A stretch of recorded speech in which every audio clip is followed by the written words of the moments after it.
Rezim Iran secara resmi sedang menghancurkan dirinya sendiri dari dalam. Setelah serangan presisi AS Serikat yang menghancurkan sebuah bunker rahasia penuh dengan komandan musuh, perang saudara besar-besaran telah pecah di tingkat tertinggi Republik Islam. Pada titik ini, jika saya adalah pemimpin Iran, saya akan mulai meminta para pemimpin lain untuk menjauh dari saya. Karena tampaknya setiap kali para pemimpin ini berkumpul untuk rapat, serangan presisi selalu menghantam. Berikut detail lebih lanjut tentang yang terbaru. Izinkan saya mulai dengan perkembangan baru, Tommy. Presiden membanggakan pembunuhan massal pemimpin Iran yang berkumpul. Presiden memposting di Truth Social bahwa banyak pemimpin Iran yang memimpin dengan buruk dan tidak bijaksana telah dieliminasi, disertai video serangan udara. Ini sesuai info di Telegram bahwa lebih dari 50 pejabat senior Iran dieliminasi dalam serangan gabungan pasukan Israel dan Amerika Serikat. Perlu dicatat, Israel membantah keterlibatan dalam hal ini. Ini terjadi saat seluruh dunia sedang memperhatikan misi penyelamatan mereka. Namun, menurut laporan di Telegram, para pemimpin Iran sedang mengadakan pertemuan tingkat tinggi lain di satu lokasi. Seperti yang saya bilang, saya tidak tahu kenapa mereka masih melakukan ini. Sekarang, saya ingin memperjelas sesuatu. Kita tidak benar-benar tahu apakah ada 50 orang yang berkumpul di satu tempat, atau jika total pemimpin Iran yang tewas sejauh ini dalam perang sudah mencapai 50 orang. Laporan itu tidak menjelaskan hal tersebut. Namun, kita tahu semakin banyak pemimpin Iran tewas karena mereka terus berkumpul di lokasi yang sudah diketahui. Sekarang, kematian-kematian ini menciptakan dilema yang menarik di dalam Iran. Ini menciptakan kekacauan, dan kekacauan ini menyebabkan perang saudara di internal rezim. Beberapa orang sekarang mendorong gencatan senjata. Mungkin orang-orang yang Anda tahu tidak ingin mati. Tapi yang lain, terutama orang-orang yang berpihak pada IRGC, menentang segala bentuk negosiasi. Maksud saya begini, ini adalah proposal genjakan senjata dari salah satu sekutu terdekat dan penasihat Presiden Iran. Nama orang ini adalah Muhammad Javad Zarif. Dia adalah seorang diplomat karir dan pernah menjabat sebagai Menteri Luar Negeri Iran dari tahun 2013 hingga 2021. Dan sekarang dia menjadi penasihat Presiden Iran, Presiden Peskazan. Ini adalah proposal 26 poin yang baru-baru ini dia publikasikan. 12 poin pertama merujuk pada apa yang akan dilakukan Iran dan 13 poin berikutnya merujuk pada apa yang akan dilakukan Amerika Serikat. Jadi mari kita bahas satu persatu. Pertama, Iran berkomitmen untuk tidak pernah berupaya memperoleh senjata nuklir. Kedua, Iran akan menurunkan kadar uranium yang diperkaya menjadi di bawah 3,67%. Ketiga, meratifikasi protokol tambahan IAEA untuk pemantauan permanen. Keempat, memastikan pelayaran komersial yang aman melalui Selat Hormuz bersama Oman. Kelima, menandatangani Fakta Non-Agresi Permanen dengan Amerika Serikat. Keenam, berpartisipasi dalam kerangka keamanan regional. Ketujuh, mentransfer uranium yang telah diperkaya dan peralatan terkait ke konsorsium pengayaan regional. Kedelapan, menghapus penetapan terkait terorisme terhadap Amerika Serikat. Kesembilan, memulihkan saluran diplomatik dan konsuler dengan Amerika Serikat. Ke-10, mencabut pembatasan perjalanan warga AS Serikat. Ke-11, mengundang perusahaan minyak termasuk dari Amerika untuk membantu ekspor. Ke-12, meminta Tiongkok, Rusia, dan mungkin negara-negara regional untuk menjadi penjamin perjanjian non-agresi dengan Amerika Serikat. Sebentar lagi kita bahas apakah poin-poin ini masuk akal. Namun sebelumnya, mari bahas juga poin dari Amerika Serikat, yaitu hal-hal yang Iran harapkan dipenuhi Amerika. Pertama, mencabut sanksi sepihak Amerika Serikat terhadap Iran. Kedua, mengizinkan Iran bebas ekspor minyak. Yang ketiga, menerima bahwa Iran akan mempertahankan beberapa program nuklir non-senjata alih-alih menuntut agar tidak ada pengayaan sama sekali. Ini adalah poin besar yang perlu kita bahas. Yang keempat, mengakhiri resolusi Dewan Keamanan PBB terhadap Iran. Yang kelima, mengizinkan Iran berpartisipasi secara normal dalam rantai pasokan global. Yang keenam, menandatangani Fakta Non-Agresi Permanen dan mendanai rekonstruksi di Iran. Ketujuh, memberi kompensasi pada warga sipil Iran atas kerugian mereka. Kedelapan, ikut dalam kerangka keamanan regional. Kesembilan, membantu membentuk konsorsium pengayaan regional. Kesepuluh, menghapus penetapan terorisme terhadap Iran. Ke-11, memulihkan saluran diplomatik dan konsuler dengan Iran. Ke-12, mencabut pembatasan perjalanan bagi warga Iran. Dan yang ke-13, bekerja sama dalam proyek perdagangan, energi, dan teknologi.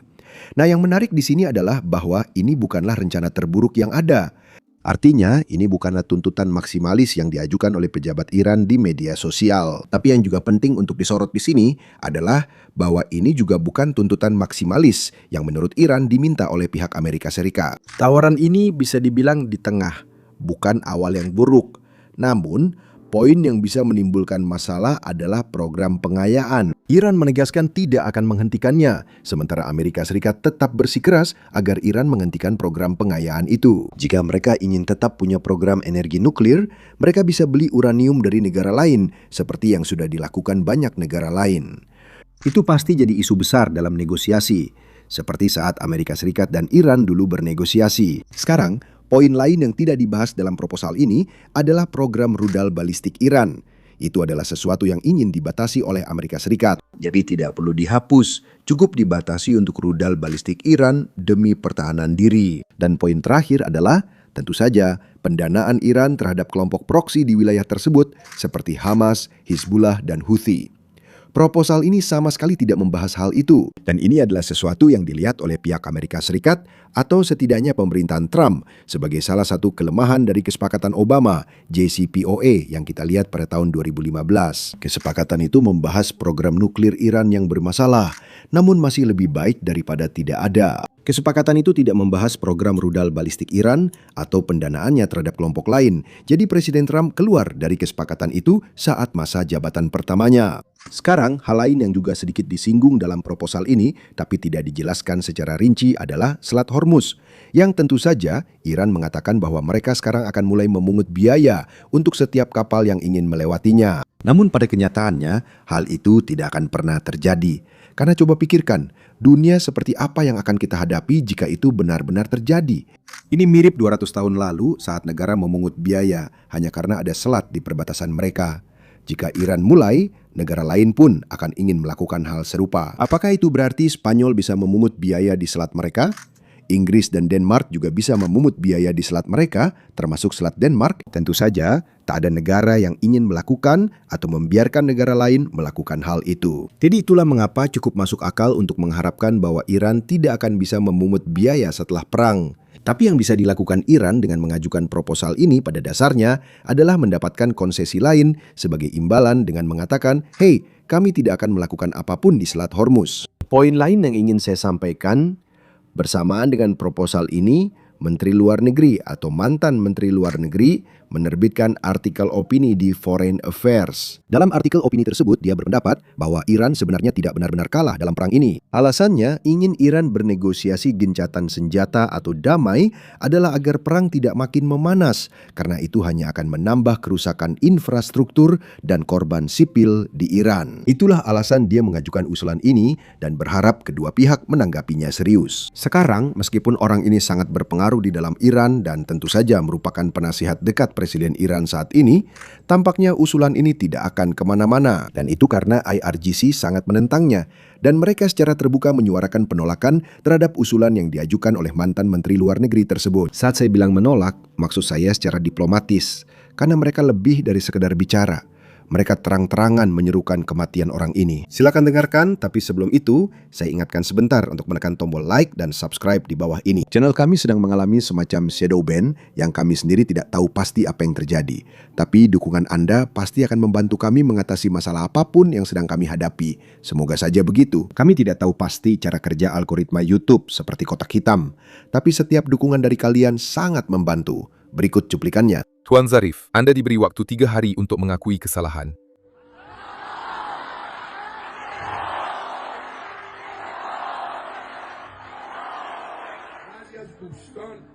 Di malam keempat, saya akan mengajak orang-orang ke rumah Anda. Tuan-tuan keamanan, apakah kalian masih menunggu Tuan Zarif mengakui bahwa dia adalah antek Amerika?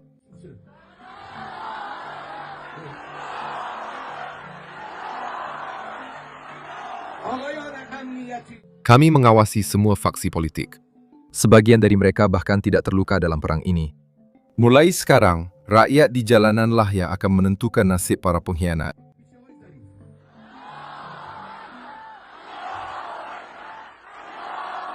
Sekarang, bukan hanya di rapat umum saja bahasa seperti ini digunakan.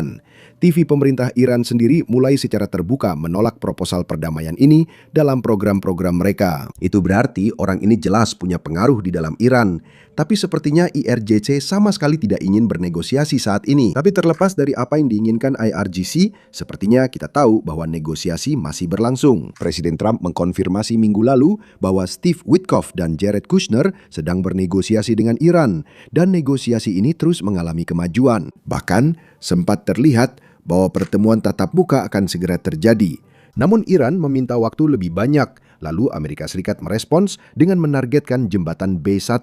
Alasan eskalasi itu adalah karena dari sudut pandang Amerika Serikat, sepertinya Iran sedang mencoba untuk menunda, dan itulah mengapa eskalasi tersebut sebenarnya lebih merupakan peringatan. Itu yang dikatakan Presiden Trump ke Axios. Namun setelah wawancara, Trump membuat pernyataan di Twitter. Hari Selasa akan jadi hari kekuatan dan hari jembatan sekaligus. Tidak akan ada yang seperti itu. Buka selat itu, kalian bajingan gila, atau kalian akan hidup di neraka. Lihat saja. Perhatikan, ada beberapa hal tentang pernyataan ini. Pertama-tama, tentu saja, ini jelas mengisyaratkan adanya eskalasi besar yang akan menimbulkan banyak masalah di dalam Iran, terutama bagi warga sipil. Namun, pernyataan ini khusus meminta Selat Hormuz dibuka, bukan meminta kesepakatan nuklir, damai, atau gencatan senjata. Ini hanya meminta Iran mengizinkan lebih banyak kapal melintas. Selain pernyataan ini, Presiden Trump juga mengonfirmasi bahwa para negosiator Iran telah diberikan kekebalan, yang berarti saya kira mereka tidak akan menjadi target dalam serangan-serangan ini selama mereka masih bernegosiasi. Dia menambahkan, Iran pada dasarnya sudah menyerah bernegosiasi soal senjata nuklir dan telah mengalah. Bahkan, sebagian besar poin sudah mereka terima. Sekarang di sini saya ingin meluruskan satu hal. Iran selalu mengatakan bahwa mereka tidak menginginkan senjata nuklir.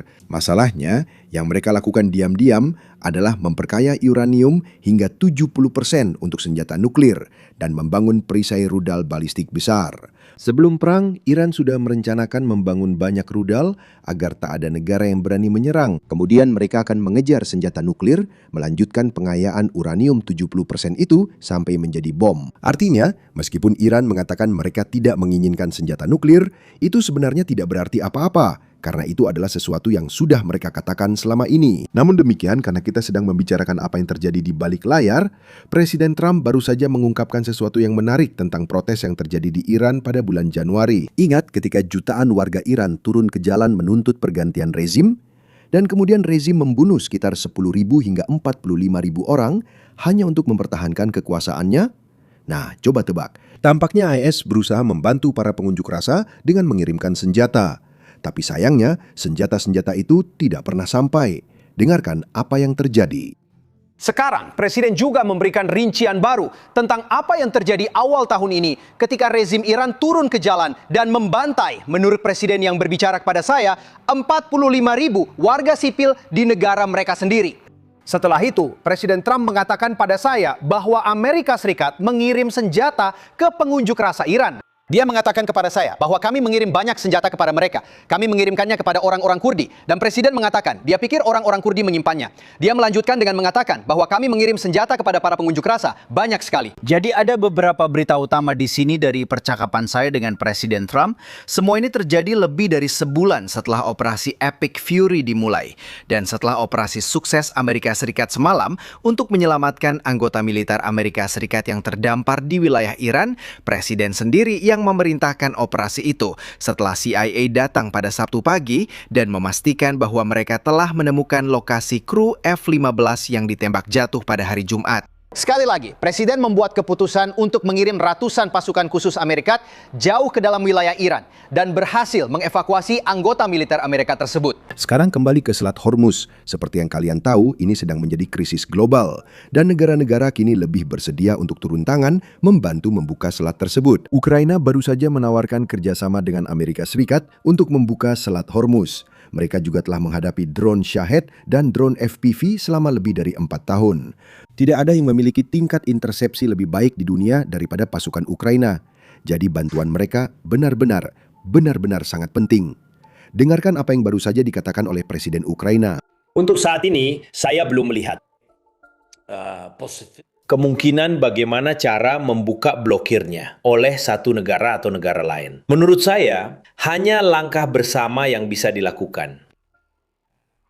Tentu saja, kami punya pengalaman ketika koridor pangan kami diblokir di Laut Hitam. Dan itulah yang terjadi selama bertahun-tahun masa perang. Tahun pertama, kami melakukan negosiasi. Bahkan selama perang, kami melakukan negosiasi dengan Rusia melalui mediasi Turki. Koridor pangan itu harus berjalan, karena ini bukan tentang Ukraina dan Rusia. Ini tentang Rusia yang menghalangi pasokan pangan ke benua lain. Saya rasa situasi dengan defisit itu mirip, tapi dalam kasus kami itu lebih banyak tentang sektor pertanian. Dan di sini ini tentang energi. Menurut saya, berdasarkan pengalaman saya, yang bisa kita lakukan adalah ini. Pertama, ada jalur-jalur paralel, perang dan negosiasi energi. Menurut saya, jangan menghubungkannya bersama-sama berdasarkan pengalaman kami. Yang kami alami, Rusia memblokir koridor ini, koridor Laut Hitam, dan mereka ingin melakukannya sekali, lalu kedua kalinya. Awalnya, mereka melakukannya sebulan sekali, lalu mereka melakukannya seminggu sekali, dan kemudian mereka mulai memblokirnya hampir setiap hari. Itulah sebabnya kami menarik diri dari negosiasi ini dan memahami bagaimana mengendalikan koridor ini sendiri. Jadi ini adalah langkah kedua. Untuk ini Anda membutuhkan interceptor, Anda membutuhkan konvoi militer, Anda juga membutuhkan sistem peperangan elektronik, termasuk kapal tanker atau kapal di mana Anda harus memasang sistem-sistem ini. Jadi ini adalah program besar. Kami siap membantu dengan hal ini. Tapi menurut saya, sekarang kami tidak terlibat dalam isu Hormuz. Jadi tidak ada yang menanyakan hal itu kepada kami. Dan itulah sebabnya kami hanya berbagi pengetahuan kami. Dan jika pihak-pihak itu menginginkannya, mereka bisa menggunakannya. Dan kemudian kami juga memiliki pernyataan dari UEA yang mengatakan bahwa mereka bersedia bermitra dengan Amerika Serikat jika kekuatan maritim digunakan terhadap Iran. UEA mengatakan bahwa Selat Hormuz tidak bisa disandra oleh satu negara saja. UEA siap bergabung dengan upaya apapun yang dipimpin Amerika untuk mengamankan navigasi di Selat Hormuz. Semakin banyak negara terlibat, tekanan pada Iran semakin besar. Minggu depan akan memberitahu kita banyak hal tentang seberapa berbahayanya perang ini bisa menjadi.